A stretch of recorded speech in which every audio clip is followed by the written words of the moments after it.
ఈరోజు సికింద్రాబాద్ ఉజ్జయిని మహంకాళి అమ్మవారి జాతర.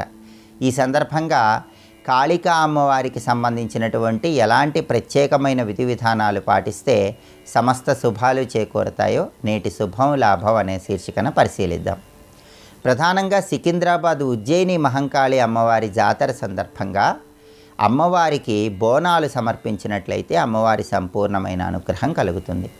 అంటే మహిళామణులందరూ కూడా అమ్మవారికి ప్రీతిపాత్రమైనటువంటి బెల్లపు అన్నం కానీ, చక్కెర పొంగలి కానీ, కట్టె పొంగలి కానీ, పసుపు కలిపిన అన్నాన్ని కానీ చక్కగా స్నానం చేసి పరిశుభ్రమైనటువంటి వస్త్రాలు ధరించి వీటిని వండి ఆ తర్వాత ఒక కుండలో ఈ నైవేద్యాన్ని ఉంచాలి.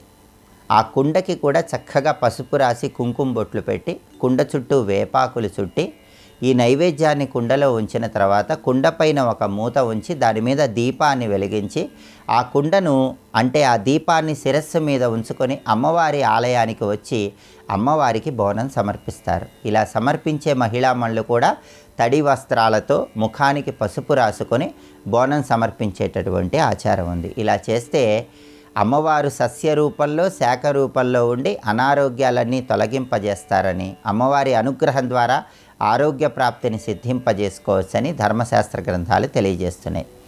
అలాగే మహంకాళి అమ్మవారి బోనాల సందర్భంగా ఈ జాతర సందర్భంగా కాళికా అమ్మవారికి సంబంధించిన కొన్ని ప్రత్యేకమైన విధి విధానాలు పాటిస్తే సమస్యల నుంచి సులభంగా బయటపడవచ్చు.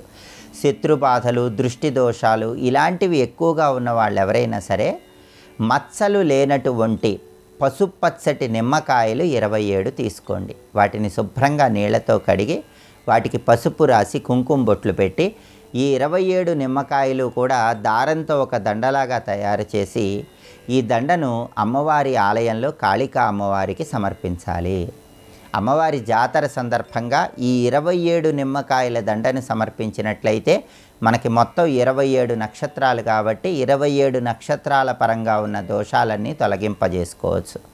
ఇలా నిమ్మకాయల దండ అమ్మవారి ఆలయంలో సమర్పించిన తర్వాత వీలైతే కాళికా అమ్మవారి ఆలయ ప్రాంగణంలో నిమ్మకాయ దీపాలు వెలిగించినా కూడా సమస్త శుభాలు చేకూరతాయి. అదేవిధంగా అమ్మవారికి చీర, రవిక వస్త్రము సమర్పించడం ద్వారా కూడా మహిళామణులు దీర్ఘ సుమంగళీతత్వాన్ని సిద్ధింపజేసుకోవచ్చు, సమస్త శుభాలు అందిపుచ్చుకోవచ్చు.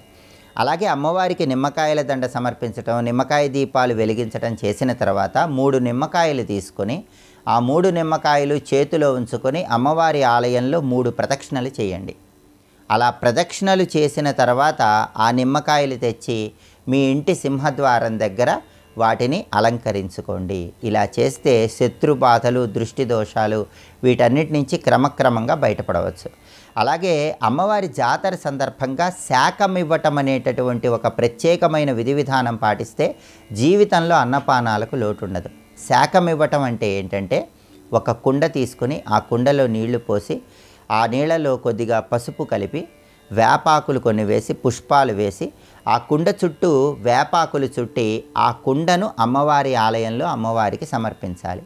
పసుపు వేపాకులు కలిపినటువంటి నీటిని అమ్మవారికి సమర్పిస్తే దాన్ని శాకం ఇవ్వటం అంటారు. ఇలా అమ్మవారి జాతర సందర్భంగా శాకం ఇవ్వటం ద్వారా జీవితంలో అన్నపానాలకు లోటుండదు.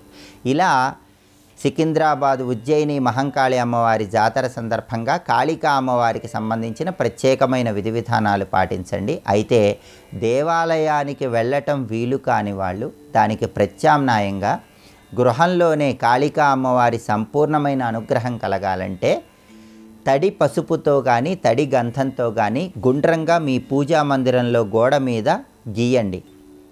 గుండ్రంగా అలా గీసిన తర్వాత కుంకుమతో అడ్డంగా 3 గీతలు గీయండి. ఆ గీతల మధ్యలో కుంకుమ బొట్లు పెట్టండి. దాన్ని సాక్షాత్తు అమ్మవారి స్వరూపంగా భావించుకొని నమస్కారం చేసుకోండి. అలా చేసుకొని ఏదైనా అమ్మవారికి బెల్లం పొంగలి నైవేద్యం సమర్పించండి. ఇలా గృహంలో చేసినా కూడా అమ్మవారి అనుగ్రహం ద్వారా సమస్త శుభాలను సిద్ధింపజేసుకోవచ్చు.